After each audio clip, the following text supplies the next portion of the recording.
chúng ta cố gắng try to reduce the duration giảm cái thời lượng hay là giảm cái thời hạn, cái tần suất của spending in afflictive emotions. cái gọi là khi mà cái tâm thức của chúng ta đi dành thời gian cho những cái cảm xúc khổ đau nhiễm ô như vậy. Khi mà chúng ta thực hành thiền định, chúng ta thực hành giáo pháp hàng tuần, hàng ngày, là chúng ta sẽ nhận thức giáo pháp sẽ giúp cho chúng ta sẽ giảm đi những cái cảm xúc nhiễm ô, cảm xúc khổ đau đấy như thế nào. Tại sao chúng ta lại có thể tại sao chúng ta có thể kiểm soát được, hạn chế được từ những cái thứ mà từ suy nghĩ, lời nói, hành động của chúng ta. Chúng ta cần phải biết được mục đích của cái việc thảo luận cái nguồn gốc khổ đau là như vậy. Chúng ta thấy được điều đó và chúng ta sẽ không làm được điều đó. Và để không làm được điều đó thì chúng ta không phải thất vọng với bản thân mình trong quá khứ rất nhiều lần. Chúng ta không muốn lặp lại những điều đã xảy ra trong quá khứ. Và khi mà chúng ta người khác thất vọng của chúng ta thì chúng ta sẽ tránh những người khác. Tại sao chúng ta lại phát triển những cái nguồn gốc của khổ đau như vậy? Chúng ta cần phải tránh cái nguồn gốc của khổ đau đó. Chúng ta phải nhận thức được điều đó. Làm thế nào chúng ta biết được là những cái khổ đau, những cái độc hại của tất cả những cái nhiễm ô đó đối với tâm thức của chúng ta. Khi mà chúng ta đã hiểu được điều đó thì đấy là một nó giống như là một viên thuốc. Khi mà chúng ta lắng nghe được những cái giáo pháp này, cái giáo pháp này chính thực sự là một sự quán đảnh của chúng ta. Chúng ta nhận quán đảnh, chúng ta tham dự các lễ quán đảnh vì chúng ta tham dự các nghi lễ, rồi tham dự các cái hoạt động trì tụng nọ kia. Điều đấy rất là tốt, nhưng mà mục đích chính của cái nghi lễ đó là gì? Để mọi người được có cơ hội lắng nghe giáo pháp. Khi mà mọi người thực sự lắng nghe giáo pháp thì nó sẽ giúp cho người ta hoàn toàn khôi phục lại cái gọi là cái nhãn thức, cái thính thức của chúng ta và khôi phục lại cái tâm thức của chúng ta. Những cái âm thanh của lễ quán đảnh nó thực sự nó sẽ thúc đẩy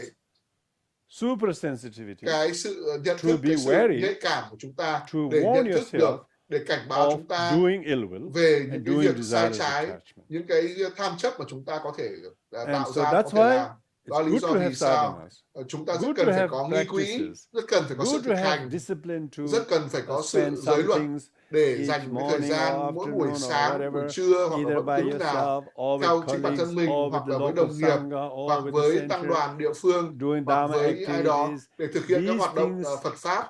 Những điều đó hoàn toàn sẽ giúp cho tâm thức của chúng ta tránh xa được những cái việc mà duy trì bám chấp vào những cái cảm xúc nhiễm ô, nguồn gốc của khổ đau. Do vậy, thầy sẽ không chỉ nói về những nguồn gốc khổ đau mà làm thế nào để xác định và loại trừ và cuối cùng là giải thoát khỏi những cái nguồn gốc khổ đau như vậy. Với cái tâm thức như vậy thì chúng ta cần phải biết đâu là nguồn gốc của khổ đau, đâu là nguồn gốc của những cái nhiễm ô như vậy. Cái nguồn gốc của khổ đau đấy chính là sự sân giận. Nếu mà chúng ta biết một ai đó, chúng ta biết những cái khổ đau của người đó do cái sự sân giận mà người đó gây ra giữa người này với người kia. Họ ghét nhau rất nhiều bởi vì người này ghét cô kia, anh này ghét cô kia và tất cả những người bạn của anh này cũng ghét cô kia và ngược lại. Và đây là lý do vì sao thế gian lại có nhiều khổ đau như vậy, bởi vì họ không biết họ đã sản sinh ra những cái nguồn gốc của khổ đau mặc dù là họ không muốn khổ đau. Đấy là Ngài Tịch Thiên nói rằng là không ai muốn khổ đau cả, nhưng mà họ lại làm tất cả những điều gây ra khổ đau bởi vì họ không biết được cái nguồn gốc thực sự của khổ đau chính là những cái cảm xúc nhiễm ô của họ. Do vậy họ cần phải tỉnh giác về những cái lỗi lầm của những cái hành động như vậy, những cái sai lầm của những hành động như vậy. Đó là cái ngọn lửa của sự sân giận. Thầy có thể nói cả ngày về cái sự sân giận, nhưng mà chúng ta chỉ gọi là giới thiệu thôi. Cái nguồn gốc thứ ba của khổ đau chính là sự ngã mạn, sự tự cao tự đại. Chúng ta gọi là ngã mạn, tự cao tự đại. Cái định nghĩa của sự ngã mạn là gì? Là chúng ta tập trung quá nhiều vào tài sản của chúng ta, vào ô tô của chúng ta, vào bạn hữu của chúng ta, vào sở hữu của chúng ta, vào tài sản của chúng ta, vân vân và vân vân. Rồi nền tảng gia đình, nguồn gốc của chúng ta, ngoại hình của chúng ta, số tiền ở trong tài khoản ngân hàng của chúng ta, tất cả mọi thứ. Và chúng ta cảm thấy rất là tự hào, tự mãn, tự cao. Ta thật là rất là quan trọng. Và cái cảm giác mình quan trọng hoàn toàn thổi bay, thổi bừng cái bản thân, cái tôi của chúng ta, cái ngã của chúng ta. Trong tiếng Tạng gọi cái ngã của chúng ta gọi là naga, là tôi vĩ đại, tôi vĩ đại. Đây tôi là nói về cái tôi, cái ngã của ta, chính là chúng ta suy nghĩ về tôi thực sự, tôi là một đặc quý ông, tôi nhân đây, tôi là đại sứ của Pakistan chẳng hạn. Mặc dù là đã về hưu rất nhiều năm rồi, nhưng mà cái ngã mạn vẫn rất là cao. Tôi là đại sứ Pakistan chẳng hạn. Cái cảm xúc về cái ngã, cái tôi, cái bản thân rất là cao. Khi mà chúng ta sở hữu những cái danh hiệu, những cái danh vọng, những cái thứ mà chúng ta sở hữu như vậy, những cái thứ mà chúng ta có như vậy, hoặc là chúng ta lái một cái xe thể thao rất là xịn sò và chúng ta nghĩ rằng là chúng ta rất là ghê gớm, và chúng ta mang cái túi có cái thương hiệu rất là nổi tiếng, chúng ta rất là vĩ đại, và mọi người nghĩ rằng là họ đều là họ đều nghĩ về cái sự quan trọng của họ. Đấy là những cái thứ mà chúng ta nói chung về cái khái niệm về cái tự cho mình là quan trọng, tức là cái sự tự mãn, sự tự cao. Có rất nhiều cái hình thức gọi là cao, cái sự tự mãn trong mối quan hệ so sánh với bản thân chúng ta với người khác, những người mà thấp kém hơn chúng ta. Và kết quả của việc này là cái sự tự mãn của chúng ta là chúng ta coi thường những người khác, coi thường những người khác trong cái quan hệ với chúng ta. Hãy nhìn vào chúng ta, và chúng ta có cái sự tự mãn trong những người, với những cái quan hệ với những người ngang bằng với chúng ta, những người mà giống như chúng ta, và chúng ta rất là cạnh tranh. Chúng ta, cái tự mãn của chúng ta rất là cạnh tranh, và chúng ta không thể hiện sự tôn trọng với người khác, bởi vì chúng ta nghĩ rằng chúng ta tốt hơn họ. Bởi vì chúng ta gọi là chúng ta chối bỏ tất cả những điều tốt đẹp của người khác, và chúng ta so sánh bản thân chúng ta với người khác, và những người ngang bằng với chúng ta, hoặc với những người mà gọi là tốt hơn chúng ta, cao hơn chúng ta, thông minh hơn chúng ta, thành công hơn chúng ta, giàu có hơn chúng ta, hoặc là chúng ta đối xử với họ rất là tệ hại. Hắn nghĩ cái điều gì trong đầu, tôi không quan tâm đến cái điều hắn nghĩ chẳng hạn. Tôi liên quan đến những người mà cao hơn ta, họ có thể tự mãn trong quan hệ với những người thấp hơn mình, ngang bằng với mình, hoặc là với những người cao hơn mình. Và kết quả của việc đó là gì? Chúng ta không chấp nhận, chúng ta không tôn trọng với người khác, và chúng ta có thể thấy những cái cảm xúc nhiễm ô của ngã mạn có thể khiến chúng ta không thể bày tỏ cái sự kính trọng, lễ gọi là tôn trọng, kính trọng đối với những người khác. Những cái kia chúng ta không thể có được những cử chỉ tôn trọng, kính trọng người khác, bởi vì chúng ta có cái sự ngã mạn. Bởi vì chúng ta, đấy là lý do vì sao mà Đức Phật nói được cái sự lễ lạy. Bởi vì sự lễ lạy chúng ta không phải là nói Đức Phật trở thành một cái thần tượng của chúng ta, mà chúng ta lễ lạy để bày tỏ cái sự kính ngưỡng đối với giáo pháp. Chúng ta từ bỏ cái bản thân mình, cái ngã mạn của mình khi mà chúng ta lễ lạy trước Đức Phật. Đức Phật không cần cái sự lễ lạy của chúng ta. Đức Phật hoàn toàn là giác ngộ. Chúng ta không lễ lạy trước tượng Phật. Có vẻ như là chúng ta lễ lạy trước tượng Phật, nhưng mà chúng ta biết được rằng là chúng ta cần phải từ bỏ cái ngã mạn của chúng ta. Do vậy là tất cả những người Phật giáo bày tỏ cái sự kính ngưỡng, sự quy đối với Đức Phật, không phải vì chúng ta thờ cúng cái tượng Phật đó, không phải vì cái tượng Phật giúp cho chúng ta cảm thấy khiêm tốn, mà dù chúng ta lạy ngắn hay lạy dài, lạy toàn thân, với một hy vọng rằng là chúng ta không bị nô lệ hóa bởi cái ngã mạn của chúng ta, mà chúng ta từ bỏ tất cả cái ngã mạn của chúng ta và đặt những người khác lên cao hơn chúng ta, thấy được cái điều tốt của những người khác đối với chúng ta, thấy được những cái điều tốt đẹp của những người mà chúng ta không có ngã mạn. Như vậy là ngã mạn là điều rất là khó. Như vậy là trong cái 7 nhánh, bài cầu nguyện 7 nhánh Điều đầu tiên là chúng ta là bày tỏ cái lòng kính ngưỡng với Đức Phật, dù chúng ta chỉ tụng bằng miệng hay là chúng ta lễ lạy bằng thân, thì chúng ta bày tỏ cái lòng kính ngưỡng và từ bỏ phá hủy cái nguồn gốc khổ đau của ngã mạn, của sự kiêu mạn của chúng ta. Và chúng ta có thể thấy được rằng khi mà một người rất là ngã mạn, người ta không tôn trọng người khác, người ta không bao giờ chấp nhận người khác. Tại sao? Bởi vì người ta bị nhiễm ô bởi cái chất độc, cái độc tố của sự ngã mạn.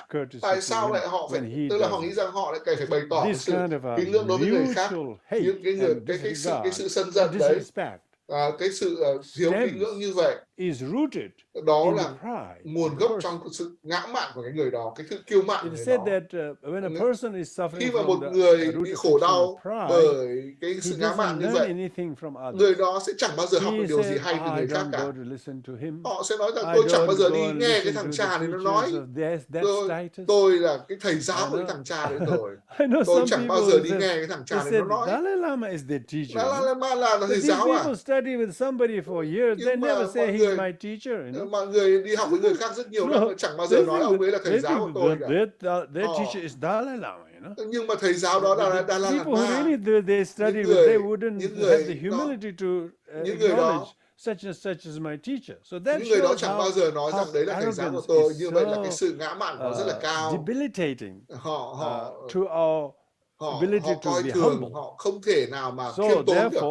Do vậy, nếu như mà chúng ta hiểu cái khổ đau, cái sự tàn phá, sự tàn hại, cái sự độc hại của cái sự ngã mạn, tại sao chúng ta lại nói là ngã mạn là cái độc hại? Bởi vì nó ngăn ngừa chúng ta cả về mặt thân, mặt ngôn ngữ, bởi vì chúng ta không thể hiện sự tôn trọng, sự kính trọng đối với bất cứ một ai cả, bởi vì không phải vì người khác thiếu cái phẩm tính đó, nhưng mà vì chính là bản thân chúng ta đã thiếu những cái sự khiêm tốn, cái sự khiêm nhường đó. Tại sao chúng ta lại gọi nó là thuốc độc? Bởi vì có quá nhiều thuốc độc của sự ngã mạn, có sự tự cao tự đại, thì chúng ta sẽ không thể thấy được bất cứ một cái điều tốt đẹp, những cái phẩm tính tốt đẹp của người khác. Chúng ta sẽ không thể thấy được những điều tốt đẹp của người khác khi mà chúng ta tự cao tự đại, ngã mạn. Đó là lý do vì sao chúng ta phải thực hành nghi quỹ, chúng ta bày tỏ cái sự kính ngưỡng. Chúng ta không phải chỉ làm về mặt nghi lễ, mà chúng ta cần phải thực hành cách rất nghiêm túc để thấy được là sự ngã mạn, sự kiêu mạn là một vấn đề. Chúng ta thấy được cái điều tốt của người khác, chúng ta thấy được những điều tốt của người khác, chúng ta tôn trọng những người khác. Khi mà chúng ta không thấy được điều đó thì chúng ta sẽ không tôn trọng người khác. Chúng ta không chấp nhận những cái phẩm tính của người khác khi mà chúng ta ngã mạn. Như vậy chúng ta có thể thấy được cái sự ngã mạn nó giống như là một cái thuốc độc. Nó giúp cho chúng ta phán xét và không tôn trọng người khác. Bởi vì chúng ta ngã mạn, chúng ta không có sự khiêm tốn, không có sự khiêm nhường. Khi mà một ai đó có cái lỗi gì đó, nếu như mà chúng ta không ngã mạn, thì chúng ta cảm thấy thương hại với người khác khi mà họ có lỗi. Chúng ta muốn giúp đỡ họ để vượt qua được cái lỗi lầm đó. Chúng ta không đối xử với những người đó. Chúng ta không đối xử với những người phạm giới với cái tâm thức ngã mạn. Khi mà chúng ta ngã mạn, thì chúng ta rất là cạnh tranh với cái tôi, chúng ta luôn luôn ghen ghét, đố kỵ, và chúng ta không tôn trọng những người mà có phẩm tính. Bởi vì chúng ta chưa có thể làm gì để mà loại bỏ cái ngã mạn của mình. Như vậy là cái ngã mạn của mình, cái ngã mạn của mình nó giống như là cái sự lãng quên tất cả mọi thứ tốt đẹp mà người khác đã làm. Chúng ta quên hết, chúng ta lãng quên hết. Những người cha mẹ của chúng ta đã làm những điều tốt, dạy chúng ta từ những chữ A, B, C, nhưng mà chúng ta quá là ngã mạn, tự cao tự đại, chúng ta quên mất điều đó. Như vậy là chúng ta cần phải học để vượt qua cái sự ngã mạn, thông qua việc học hỏi để thoát khỏi cái sự ngã mạn, nhận thức được tất cả những điều đó. Chúng ta bày tỏ cái sự kính ngưỡng như là trong Phật giáo. Những người bình thường họ sẽ cảm thấy rất khó để có thể lễ lạy, để cúi đầu trước một cái gì đó. Họ không bao giờ cúi đầu trước người khác. Họ nghĩ They rằng don't là realize họ không nhận thức it's the được real idol is the ego. được cái Real mà idol, được they're gọi là worshiping the ego cái so thần tượng của much, họ chính là cái yet tôi, they cái ngã don't mạn của realize. họ. Họ không nhận thức được. They think they don't Họ nghĩ want to rằng là worship idol. They are họ không worshiping nghĩ enslaved họ with the không ego. nghĩ họ thờ So họ gọi là until kính when the ngưỡng bất cứ một person thần knows tượng that nào, the nhưng mà cái thần severity tượng of mà the họ harm thờ cũng chính là cái caused tôi by của the họ. root Cái affliction of thần tượng mà họ pride thờ and phụng arrogance chính là cái tôi bên trong của họ, and self-importance. và cái sự gọi He là will tự not learn cao tự anything đại, tự because cho he mình là thinks quan he trọng của knows họ. enough. What he Họ chẳng bao knows is giờ lắng adequate. nghe, bởi vì họ nghĩ rằng họ So biết that's đủ why rồi, họ biết the tất root cả mọi thứ affliction rồi. Do vậy là chúng ta phải hiểu rằng cái nguồn gốc khổ đau của sự ngã mạn. Ngã mạn là nguồn gốc của khổ đau rất là tàn phá, rất là phá hoại, rất là xấu của chúng ta. Như vậy là thứ nhất là tham chấp, thứ hai là tà ý. Chúng ta có thể dùng các thuật khác nhau. Thứ hai là sân giận, và thứ ba là kiêu mạn. Như vậy là chúng ta quán chiếu về ba cái điều đó. Trong cái khoảng thời gian chúng ta sẽ nghỉ 15 phút nghỉ giải lao. Xin cảm ơn tất cả mọi người. Chúng ta sẽ gặp lại trong vòng 15 phút nữa. Xin cảm ơn. Hẹn gặp lại 15 phút nữa. Các bạn có quý vị ở nghỉ giải lao. To continue. Rinpoche đã quay trở lại rồi ạ. Xin mời các đạo hữu chúng ta quay trở lại. So thank you. Xin cảm ơn. Xin chào mừng các quý vị đạo hữu quay trở lại phần thứ hai của buổi giảng pháp tối ngày hôm nay về 6 cái nguồn gốc khổ đau. Đây là cái cái bài pháp là chúng ta giúp chúng ta hiểu được cái nguồn gốc thực sự của các cái khổ đau, các vấn đề của chúng ta. Phần lớn là do cái cảm xúc nhiễm ô của chúng ta, không phải là những thứ ở bên ngoài, những thứ của do con người khác, mà nguồn gốc của khổ đau của chính chúng ta chính là gốc mà những cái cảm xúc khổ đau do chính chúng ta mà chúng ta không nhận thức được. Chúng ta đã trao đổi về cái nguồn gốc đầu tiên, đấy là cái sự tham chấp của chúng ta, và chúng ta tham muốn những điều gì đó, và chúng ta bám chấp về những điều mà chúng ta không đạt được. Và bởi vì là chúng ta không đạt được, những người ta quá bám chấp vào cái khổ đau của họ, bởi vì họ không biết được rằng là những điều họ đang làm là khổ đau. Do vậy họ bị nghiện về những cái, họ bị nhiễm độc bởi chính những cái cảm xúc đấy của họ. Và chúng ta nói về sự sân giận, sự sân giận là nguồn gốc của cái việc mà không đạt được những điều mà chúng ta muốn, không đạt được những điều mà chúng ta mong cầu. Và do vậy là chúng ta bị tức giận, chúng ta trở nên rất là khó chịu vì chúng ta không đạt được những điều mà chúng ta mong muốn, và chúng ta cảm thấy rất là sân giận, thù hận với những người khác, rất là khổ đau. Và thứ ba là chúng ta đã nói về cái sự ngã mạn, cái sự kiêu mạn, cái sự kiêu căng. Nó cũng là một trong những nguồn gốc của khổ đau, bởi vì khi mà chúng ta thành công, chúng ta đạt được những điều mà chúng ta mong muốn, và chúng ta trở nên rất là tự mãn, rất là tự cao tự đại. Chúng ta có thể thấy được là cái sự tham muốn, vọng và sự tự ngã, cái tham muốn đạt được những cái cảm xúc, cái cảm muốn, cái mong muốn của mình trong ngắn hạn, và cái mong muốn, cái tham cầu, cái dục vọng đấy có thể dẫn đến cái việc thúc đẩy cái ngã mạn của chúng ta, cái tôi của chúng ta. Chúng ta có thể thấy được mối quan hệ giữa những cái nguồn gốc này. Và cái thứ tư, cái cảm xúc, cái nguồn gốc tiêu cực thứ tư, đấy là sự vô minh.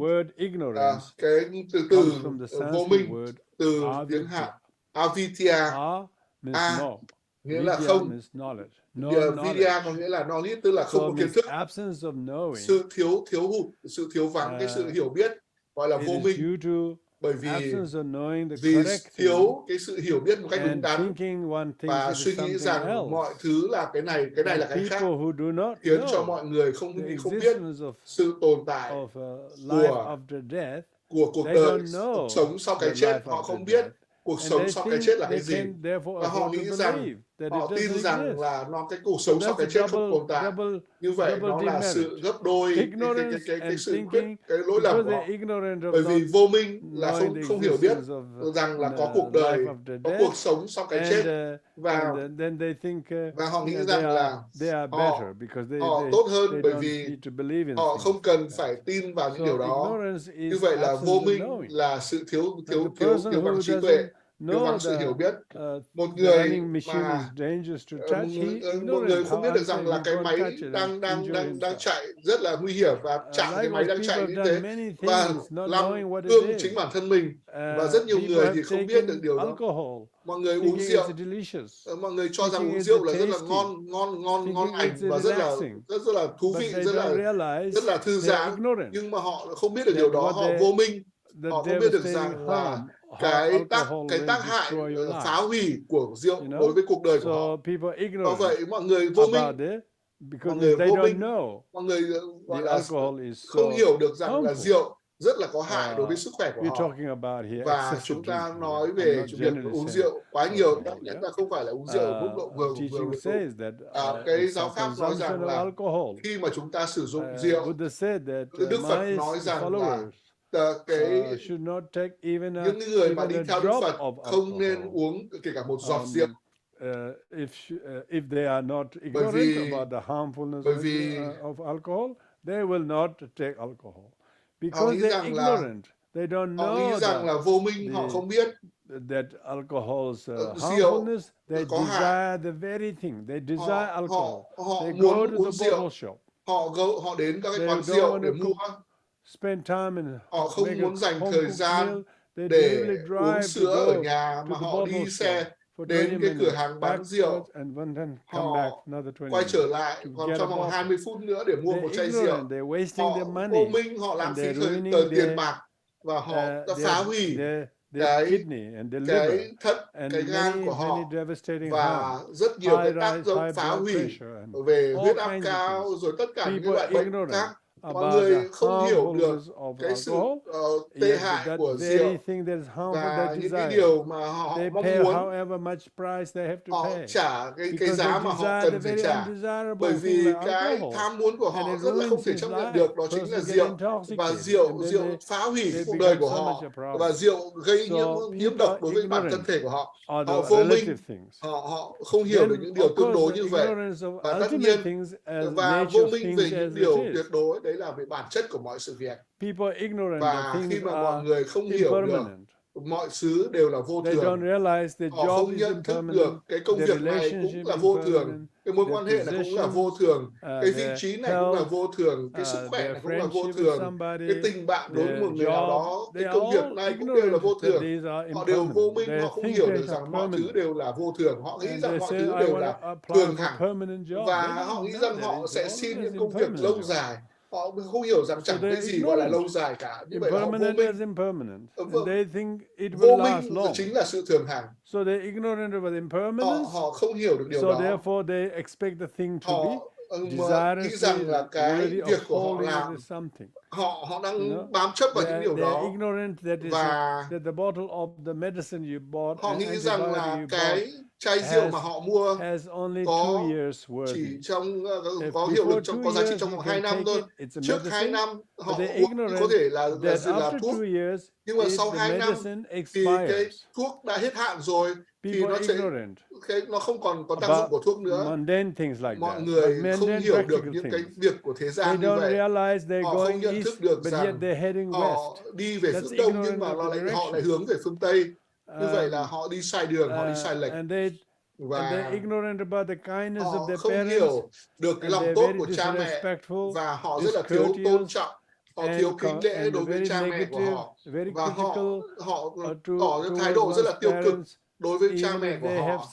Mặc dù là nếu như mà họ đã phạm lỗi, họ vô minh, bởi vì cha của họ, họ không nhận thức được cái lòng tốt, cái sự hào phóng của cha của mình, của mẹ của mình đã nuôi dưỡng mình, đã cho mình đi ăn, cho mình đi học, đã gửi mình tới những trường học tốt. Và tất cả những điều đó mình vô minh, và tất cả những điều mà cha mình đã làm những điều đó. Và chỉ những cái điều rất nhỏ mà cha của mình làm, cha của mình là con người, chẳng hạn như mình không hiểu những điều đó, những cái sự gọi là đóng góp vô lượng của cha của mình. Và đấy là tất cả khi mà chúng ta vô minh thì họ giống như chúng ta là những kẻ mù mắt. Chúng ta mù mắt là chúng ta không nhận thức được điều đó.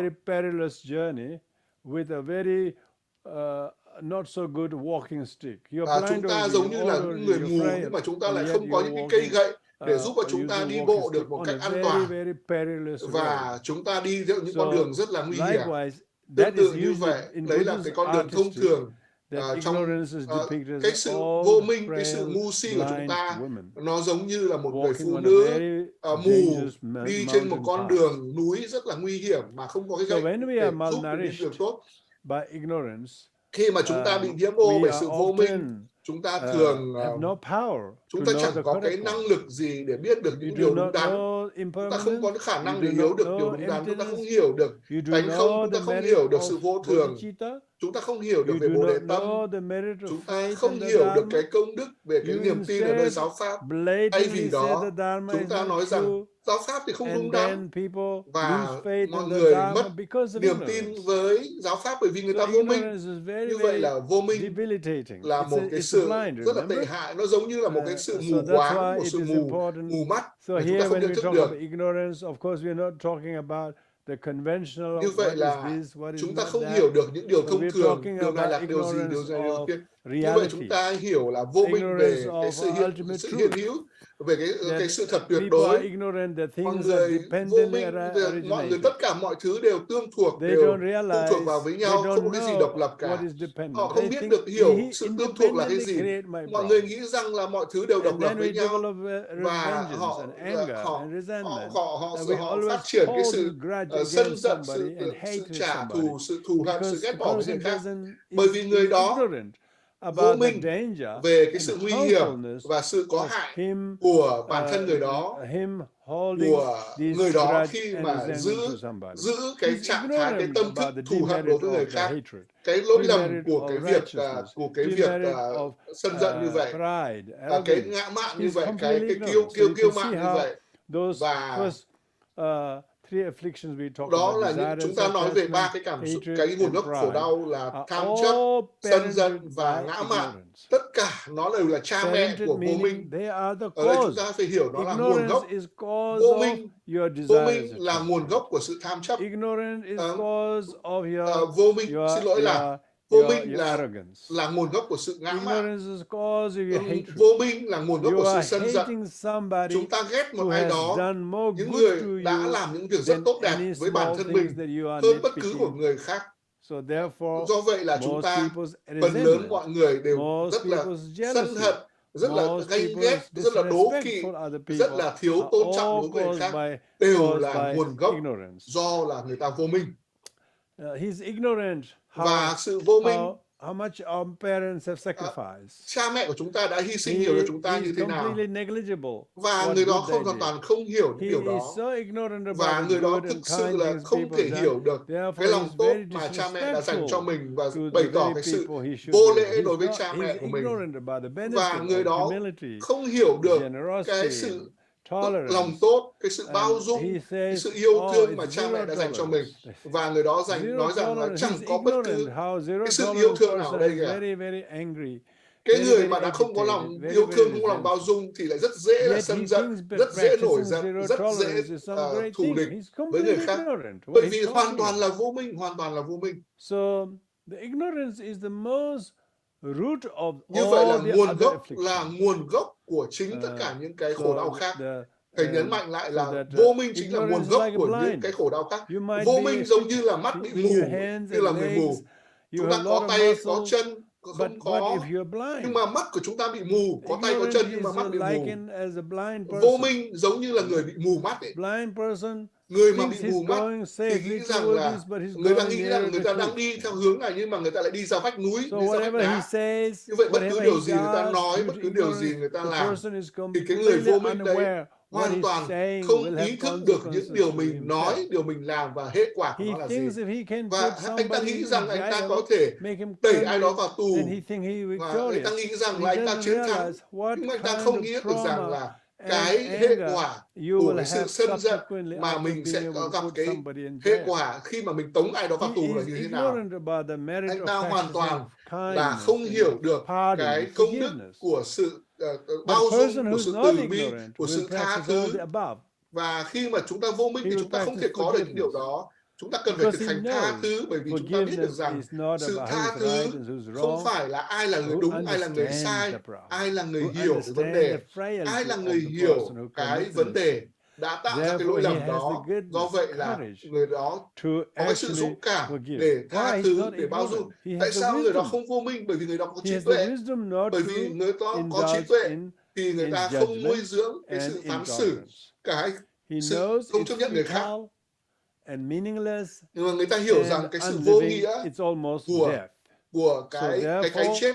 Do vậy là khi mà người ta lắng nghe, khi mà người ta đọc, khi mà người ta nghiên cứu giáo pháp, khi mà dịch giáo pháp, thì bản thân người đó đã thiền định về cái 6 cái nguồn gốc của khổ đau và cố gắng để thiền định.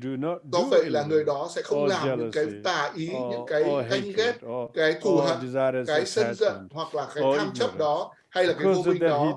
Bởi vì người đó không muốn ngồi đó, không biết được những điều mà mình cần phải làm. Do vậy cái điều gì tôi làm, tôi cần phải làm. Tôi cần phải làm cái điều gì? Tôi cần phải làm cái gì? Tôi cần phải chuyển hóa như thế nào? Và ta hít thở sâu vào.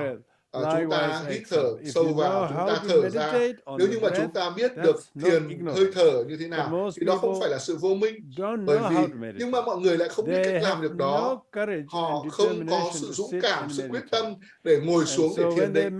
Do vậy khi mà họ thiền thì họ rất là khó chịu, và họ đứng dậy và họ không làm cái việc đó.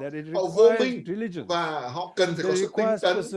Họ cần phải có sự tinh tấn, có sự kiên định, cần phải có thời gian để cho khi mà chúng ta có thể có được cái sự lợi lạc của cái việc thực hành giáo pháp. Mọi người rất là thiển cận, mọi người vô minh, mọi người không hiểu được cái lợi lạc của chúng ta làm trong cuộc đời này. Nó chỉ có kết quả trong cuộc đời tiếp theo mà thôi. Không phải trong cuộc đời này. Mọi người vô minh, mọi người không thấy được điều đó. Mọi người chỉ muốn là làm cái gì thật nhanh. Trong một vài năm họ sẽ trở thành bậc giác ngộ trong một vài năm. Họ vô minh về điều đó. Cái luật nhân quả cần phải có hiệu quả, cần phải có gọi là phát huy cái kết quả trong vòng 1 đời hoặc 2 đời sau nữa. Như vậy là họ không hiểu được cái luật nhân quả. Chúng ta không nhận thức được là mọi thứ mà chúng ta trải qua trong cuộc đời này không phải là kết quả trực tiếp của cuộc đời này, mà có thể là kết quả của cuộc đời trong quá khứ. Do vậy, nếu như vậy chúng ta rất là giàu có, nếu chúng ta rất là may mắn có được một gia đình tốt đẹp và tất cả những điều khác, thì đó là bởi vì là chúng ta đã tạo ra rất nhiều cái thiện hạnh trong quá khứ của chúng ta và trong cuộc đời trước của chúng ta rất là may mắn có được sức khỏe tốt, thì tất cả những điều đó là những điều mà chúng ta làm trong quá khứ. Như vậy là trong quá khứ chúng ta đã làm những việc rất tốt, thì chúng ta thông minh sáng láng, như vậy chúng ta đã làm những việc tốt trong quá khứ. Như vậy là tất cả những điều đó, những cái mà chúng ta được trong cuộc sống này tốt hay xấu, thì đều liên quan đến những điều mà chúng ta đã làm trong quá khứ. Người đó vô minh về luật nhân quả. Thầy gọi là luật về nghiệp hay là luật về nhân quả là giống nhau. Nghiệp là gì? Nghiệp là những cái thứ mà sẽ xảy ra. Nghiệp là gì? Nghiệp sẽ rất là hiện hữu, sẽ có thể thay đổi. Do vậy là cũng có thể chuyển hóa được nghiệp. Phần lớn mọi người rằng nghiệp là giống như là mù quáng. Họ không hiểu được rằng có điều gì có thể làm được với nghiệp. Nhưng mà tất nhiên, nếu như mà chúng ta có được sức khỏe tốt, chúng ta sẽ có được những cái điều tốt lợi trong cuộc đời này. Tất nhiên là chúng ta đã làm những điều rất là tốt. Chúng ta làm cho những điều khác trong quá khứ. Chúng ta có được những cái người chồng, người vợ rất là tốt, cha mẹ tốt, công việc tốt, vị trí tốt. Tất cả những điều đó bởi vì chúng ta đã làm những điều tốt đẹp trong quá khứ. Nếu như mà chúng ta trải nghiệm những cái khó khăn, những cái thách thức trong cuộc đời này, thì đó là bởi vì chúng ta đã làm những cái việc không tốt trong quá khứ đối với người khác. Và do vậy chúng ta phải trải qua những điều đó. Phần lớn mọi người đều là vô minh về luật của nhân quả hay là luật nghề nghiệp. Nhưng mà rõ ràng, khi mà chúng ta đến với cuộc sống này, chúng ta dành 12 năm trong trường đại học với cái niềm tin rằng là sau 15 năm chúng ta sẽ có được một cái công việc tốt. Họ rất là lạc quan, về những cái điều tốt đẹp mà họ có thể gặt hái được sau 12 năm, 15 năm học ở trường đại học. Và chúng ta có thể có được một công việc trong thời gian tới. Mọi người thực sự nghĩ rằng, nghĩ rất là tốt về tương lai. Họ nghĩ rằng là nó cần phải có thời gian để xây dựng một cái năng lực, một cái điều tốt đẹp của mình khi mà mình có thể đạt được tất cả những điều đó. Bởi vì chúng ta tạo ra những cái nhân và chúng ta sẽ đạt được quả. Như vậy ở đây là chúng ta nói về nghiệp. Chúng ta không nên vô minh về điều đó, về luật nhân quả. Do vậy là chúng ta cần phải đọc, cần phải hiểu điều gì tạo ra nghiệp và điều gì chúng ta cần phải thực hành để ngăn những cái nghiệp xấu của chúng ta. Chúng ta cần phải hiểu rằng những cái thông điệp mà chúng ta nhận được chính là do chúng ta gửi từ quá khứ đến tương lai. Chúng ta không có sự lựa chọn bởi vì chúng ta vô minh về những điều trong quá khứ chúng ta đã làm, hoặc là một số nghiệp có thể được tạo ra trong cái phần đầu của cuộc sống của chúng ta và phần sau của cuộc đời của chúng ta. Chúng ta phải trải nghiệm những cái kết quả của nghiệp đó. Như vậy thì người Tây Tạng thì cuộc đời của chúng ta thì khi mà cha của tôi trở thành both of his legs had to be amputated because of his diabetes. Chân của cha của tôi thì bị hủy hoại bởi vì ông bị tiểu đường, ông bị cắt cái chân của ông. Ông ấy có thể nghe thấy cái tiếng cưa cắt xương của ông. Khi mà ông ấy trải nghiệm cái xương của ông bị cắt bởi tức là bác sĩ cắt chân của ông ấy nhớ rằng là khi mà ông còn là một người trẻ tuổi, trong rất nhiều lần ông đã cắt chân của các cái con vật mà ông ấy phải giết mổ. Như vậy là ông nhớ là trong quá khứ ông đã tạo ra những cái nghiệp, tức là bố của thầy đã từng là người làm nghề giết mổ. Và ông ấy đã từng làm những cái việc đấy đối với người khác và với con vật khác. Do vậy là khi mà ông bị gọi là cắt cái đoạn chi vì là bị tiểu đường như vậy, thì ông nghĩ rằng là tất cả những cái nghiệp mà ông đã tạo ra, bởi vì là cái nhân mà ông đã tạo ra trước đây, cho nên là ông không vô minh về cái nhân đó.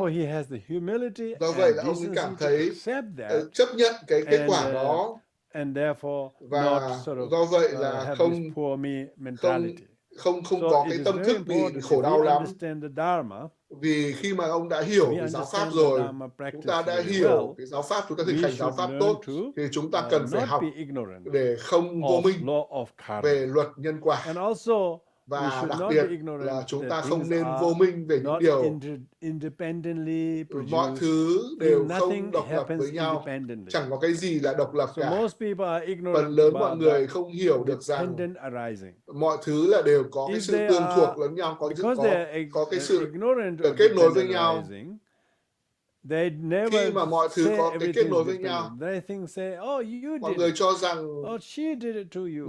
anh này làm cái việc này, You did cô it ấy to làm việc me. kia đối And với then they với point chúng their ta, fingers to và chúng ta one chỉ tay as vào người này người kia, unitarily và người something đó as the only mọi thứ cause xảy of ra things. là do And cái cô that's này hoặc là why anh kia sentient gây beings are very ra, harsh to each và other, đấy blaming là and họ pointing rất the finger là because cay they nghiệt đối don't know, với they're nhau, ignorant bởi vì họ about the không biết sự vô minh của interdependent họ origination. về cái sự How tương everything thuộc, is cái sự dependently phụ originated. thuộc vào lẫn nhau, Means cái nhân everything duyên phụ thuộc vào depends lẫn on many nhau. causes and Một conditions. cái It thứ doesn't happen cũng by có rất nhiều itself, cái for nhân duyên instance. mà dẫn đến sự xảy ra Nothing đó, happens nó không tự xảy ra, automatically. chẳng có cái gì xảy ra một Everything cách tự động cả. is Mọi happened thứ xảy because ra many bởi causes vì and có conditions rất has nhiều been nguyên already nhân been và điều created kiện được tạo to ra produce that. để So tạo ra cái việc so cái xảy ra cái việc the đó. word Do ignorance vậy cái is từ very vô minh important. là một điều And rất là of quan course, trọng, we also và tất understand nhiên là chúng we ta are cần also phải hiểu ignorant about the chúng teaching of ta emptiness. vô minh về cái giáo pháp về tánh không, Because things bởi are vì empty mọi thứ đều rỗng rang of inherent existence, về but không yet thực we sự could tồn not tại một cách độc comprehend. lập. We cannot Chúng ta know. cần We phải don't hiểu, know chúng ta không hiểu được điều emptiness. đó, chúng ta We không know hiểu được điều things are đó. things, Chúng ta but we nghĩ don't rằng know vật the là vật, things are điều not này là cái things by kia, cái này itself. là cái We này. don't know the Chúng ta things are không nghĩ được merely rằng là labeled hầu hết mọi and thứ đều propped chỉ up by là many cái things. We call it nhãn such and hiệu, such. cái tên Otherwise, gọi mà thing thôi. itself is nothing Mọi there. thứ chẳng phải So là we bản are thân nó. ignorant about the Chúng law ta of không hiểu được impermanence luật and vô thường, emptiness. luật về tánh And that's không, why we suffer. và đó là lý do But vì sao when chúng you ta have khổ the đau. benefit of knowing Nhưng mà everything khi mà is chúng ta dependent có cái arising, hiểu biết về and nhân knowing duyên, how to nhân know quả, everything is chúng dependent ta biết được arising, rằng mọi thứ and not đều to tương thuộc therefore lẫn nhau, và do think vậy that everything is không có independently mọi produced. thứ đều We hoàn don't do toàn that. That's what the là có những cái nhân duyên và những cái điều kiện để tạo ra. spoken words, Đức Phật nói rằng dharma hetu prabhava, meaning all phenomena tất cả mọi hiện tượng arise from causes. xuất phát đều từ có những nguyên nhân của nó. Hetuntekshan tathagato, meaning Có nghĩa là gì? the great Tathagata has Các bậc Như also Lai spoke about đều nói về how to làm thế seize them. nào để chấm dứt những cái nguyên nhân đó. Yedharma hetu prabhava hetuntekshan tathagato yedharma hetu prabhava hetuntekshan tathagata haya vadata. Thầy đang nói bằng tiếng He Tạng. said thus. What Ngài did nói he rằng say? là Như Lai nói rằng Avambadi Mahasharmana. He says he also told there is a Ngài nói cause rằng of Ngài dạy cessation. rằng cái sự chấm dứt của cái nguyên Everything nhân has a đó, cause, but he says mọi thứ đều có nguyên nhân, this result is also nhưng can mà be caused to kết cease. quả cũng có thể chấm dứt được, cũng có thể loại bỏ được. Everything happens due to Mọi causes thứ and đều conditions. xảy ra, đều có những Not nguyên nhân by và just one có cause. điều kiện của nó, chứ không phải là một nguyên nhân, Multiple causes mà and có rất nhiều conditions. các nguyên nhân khác Near nhau, and nguyên nhân khác nhau, direct, remote gần, and trực hidden. tiếp, xa, Manifest trực and tiếp, hidden. gián tiếp, There are many gần hoặc causes xa. and conditions. Có rất nhiều các cái nguyên nhân, các cái điều kiện khác nhau. Is very sharp, Nếu như mà nếu như mà cái gai hoa hồng rất sắc thì có rất nhiều lý do tại sao nó lại sắc. Đức Phật có thể giải thích được điều đó, nhưng mà chúng ta không thể giải thích được tại sao cái gai hoa hồng lại sắc như vậy. Tất nhiên là chúng ta có thể thử tại sao nó lại sắc, nhưng mà lý do vì sao lại sắc, nó phải có lý do của nó phải có nguyên nhân của nó. Cái hạt giống ấy thì đều có khả năng là sản xuất ra những cái cây mà có cái gai sắc như vậy. Chẳng có cái gì mà tự xảy ra cả. Rồi chúng ta vô minh, chúng ta không hiểu được tất cả những cái nguyên nhân, những cái điều kiện, những cái nhân duyên đó. Tại sao cô ấy lại làm cái điều này với chúng ta? Và chúng ta bắt đầu tiếp tục haunt each other with the accusation, with blaming, cáo buộc, phàn nàn với người khác, về người khác, bởi vì chúng ta không biết là những nguyên nhân, những cái điều kiện đó. Tại sao có người lại rất là ghê gớm với chúng ta ở văn phòng? Chúng ta không hiểu được cái nguyên nhân, chúng ta không phê phán cái sự sân giận của người đó. Người đó có thể có rất nhiều các cái sức ép trong cuộc đời của người ta. Chúng ta thấy được cái hành vi ứng xử của người ta, nhưng mà người đó có rất nhiều các cái trải nghiệm. Tại sao người đó trong quá khứ chúng ta đã làm những điều không tốt đối với người khác? Đấy là lý do vì sao người ta ảnh hưởng đến chúng ta. Đấy là lý do vì sao tất cả mọi người không hiểu được, có những cái phản ứng rất là mạnh mẽ và phản ứng quá mức, thái quá, và gây ra rất nhiều các cái nguyên nhân và làm trầm trọng, làm nặng hơn các cái vấn đề. thay vì giải quyết được vấn đề thì họ lại làm cho vấn đề ngày càng leo thang, vấn đề càng nặng nề hơn. Hãy xem những điều mà những người Hamas đang làm ở giải Gaza. Họ tấn công Israel và họ tấn công người Israel vào một buổi đêm và giết hại rất nhiều người và bắt cóc rất nhiều người Israel, và họ hoàn toàn là vô minh về đâu là hậu quả của cái việc tấn công của họ là gì. Họ nghĩ rằng họ giết rất nhiều người vô tội, họ nghĩ rằng đó là một sự chiến thắng chăng? Hãy nhìn xem bây giờ thì sao? Người Israel đang trả thù Hamas thế nào? Và người Hamas cũng không ý thức được rằng đây không phải là một điều tốt đẹp gì. Họ không nhận thức được rằng cái phản ứng như vậy có quá nhiều không, có quá mức hay không. Họ nên dừng lại, ngừng bắn, dừng lại và tìm ra một cái giải pháp hòa bình. Nhưng mà họ vô minh, họ nghĩ rằng là hòa bình có thể tự họ tạo ra hòa bình. Họ không cần người khác phải giúp đỡ họ có hòa bình. Khi mà họ trừng phạt họ bằng cái việc thả bom như vậy trong vòng 2 tuần vừa qua, chúng ta có thể tưởng tượng được không? Tôi cũng không dám xem vài phút phim nói về cái cuộc thả bom của Israel.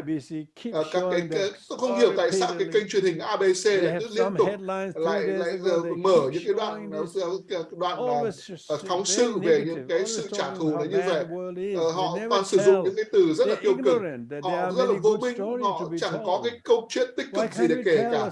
Tại sao chúng ta không kể những câu chuyện tốt đẹp về những người mà đã tự nguyện để dập tắt lửa, mất bao nhiêu thời gian người ta vừa mất ngủ để người ta làm việc, và bao nhiêu người đã tình nguyện làm. Tại sao có những cái tin tốt đẹp người ta không đưa? Bởi vì chúng ta, người xem đều rất là vô minh về cái công đức để kể những câu chuyện tích cực như vậy. Những câu chuyện đấy quá tốt là sự thật, họ cũng không kể. Tại sao họ lại kể những cái câu chuyện kinh khủng như vậy? Họ cứ tiếp tục kể đi kể lại những câu chuyện không hay về Israel Hamas như vậy. Và những điều mà họ đang làm đều rất là không tốt. Và cả Israel và Hamas đều là vô minh. Những điều mà họ đang làm, đều gây ra những cái hệ quả mà họ sẽ không ưa thích gì cả. Nhưng mà họ nghĩ rằng là có thể tàn phá được đối phương, là có thể mang lại hòa bình, mang lại bình an. Điều đó hoàn toàn là sai trái. Bởi vì người khác thì đã quá là vô minh để tấn công rồi, họ đã sẽ biến mất một cách dễ dàng chăng? Liệu họ có người khác giúp đỡ không, người trợ giúp hay không? Tất cả những cái đồng minh của họ có tấn công hay không? Và chúng ta có thể thổi bùng tất cả mọi thứ như vậy.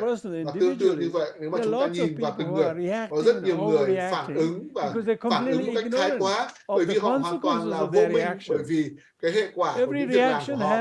Mỗi cái hành động thì đều có phản ứng của nó, mọi cái lực thì đều có phản lực của nó. Một cái vấn đề rất là nhỏ trở nên một vấn đề rất là lớn. Và cái quả bóng, cái vấn đề đấy nó được thổi bùng lên, nó rất là lớn. Và cái vấn đề nó rất là lớn. Như vậy là chúng ta không thấy được cái hệ quả nó sẽ bùng lên như nào. Với một tư cách là một người mà hiểu cái lỗi lầm của việc vô minh, chúng ta sẽ phải rất là thận trọng về việc đưa ra bất cứ một cái phản ứng nào. Không thể dùng bạo lực đối với bạo lực, không thể dùng sự hiếu chiến đối với sự hiếu chiến. Và như vậy, thay vì đó, chúng ta cần phải thực hành những điều đối ngược lại để chấm dứt cái hoạt động leo thang mở rộng như vậy. Ở cấp độ thấp bé, chúng ta có thể làm những thứ nhỏ nhỏ. Ví dụ chẳng hạn như có một ai đó sân giận với chúng ta, họ ghét ta, chúng ta không thích cả. Có rất nhiều người thù địch lẫn với nhau từ những việc rất là nhỏ bé. Họ không nhận thức được rằng là tất cả họ đều là vô minh lẫn với nhau. Họ không biết làm cách nào để có thể giải thoát được khỏi những vấn đề đó. Do vậy là vô minh là một điều rất là vi tế,